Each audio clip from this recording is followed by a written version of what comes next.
Hey, good afternoon or good morning. I hope everybody had a good Canada Day yesterday.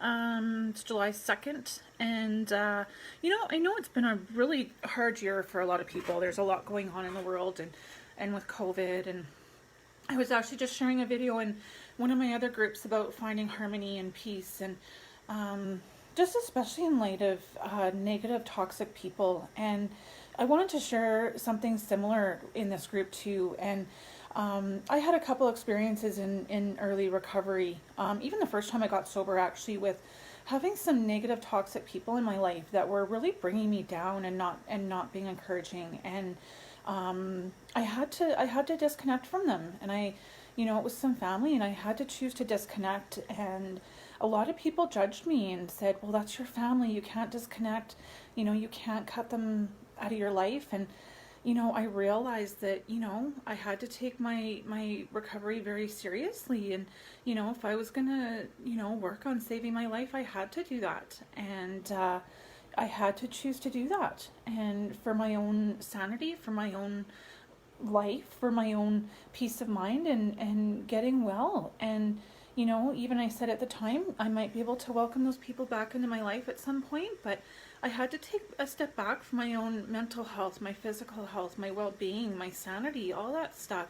And it was really, really important, because I really just needed to take some time to build a sense of peace and a foundation of harmony, and really feel stable in that before I could even consider relationships with toxic people.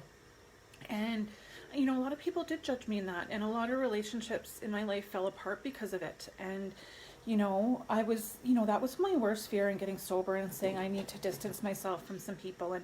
And my worst fear came true, and a lot of people walked away from me because they didn't believe in what I was doing. And it was really difficult at the time to see people do that. And now several years later, I realize that's the best gift they ever gave me, right? Because if they don't support my recovery, they don't deserve me in recovery. So if people aren't willing to support me doing whatever I have to do to protect my life and my mental health, they don't deserve me anyway. And I don't deserve them, right? I deserve better than them.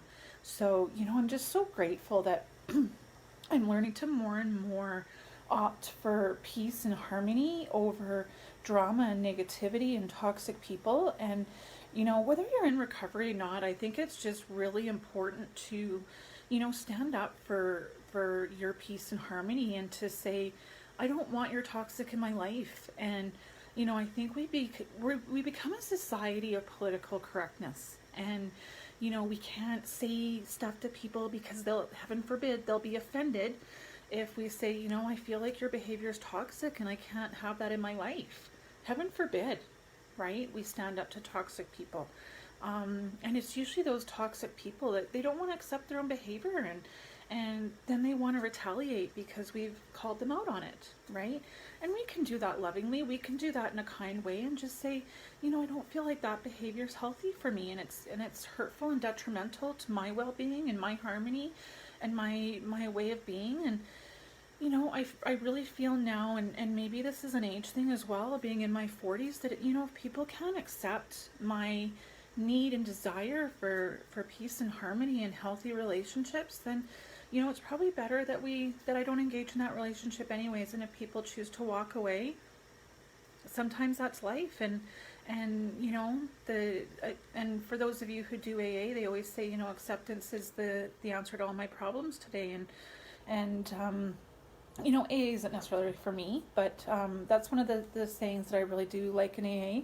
I'm about choosing a program that works for you. And that was one thing I was really able to take away from AA, is that sometimes you just need to accept people, places, and things for who they are.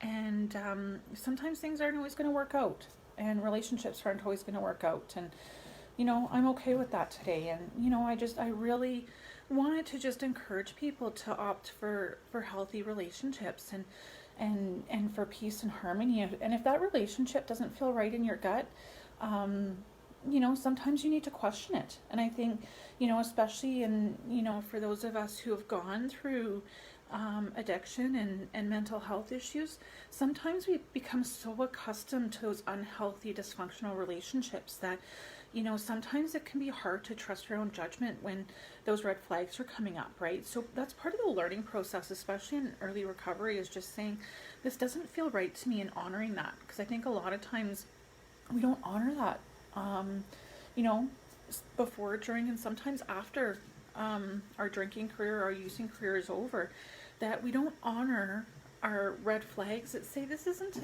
a healthy situation for me. So just really, starting to develop awareness for that, and, realizing, when you're getting that gut feel that this doesn't feel right, even just starting to ask questions. I'm not saying run out and cut off that relationship right away, but even start questioning it, and asking yourself what's going on, and starting to develop some self-awareness, and asking yourself some questions, asking for direction, right? Getting yourself aligned with counselors and people that can help you out, recovery coaching. I do recovery coaching, and that's one of the big things that I help walk people through is starting to redefine those relationships and changing the dynamics so that you can live in healthy relationships, rather than going back to the same old, right? I mean, if that was working for you, you wouldn't have been drinking or using in the first place, right? So, just starting to reassess what is and isn't working, and making some changes. So, I just want to challenge everybody to start practicing some of that self-awareness, and seeking that peace and harmony in life, because it's such a, sometimes for me it's still a work in progress, but more and more often I'm able to find that place of peace and harmony, and it's a lot of hard work, but it's it's well worth it. So if you have any questions for me on finding that harmony and reassessment and self-awareness, send me a Facebook message, and we'll connect and work through it together. Thanks all for joining. Thanks for watching, and I hope you all have a great day.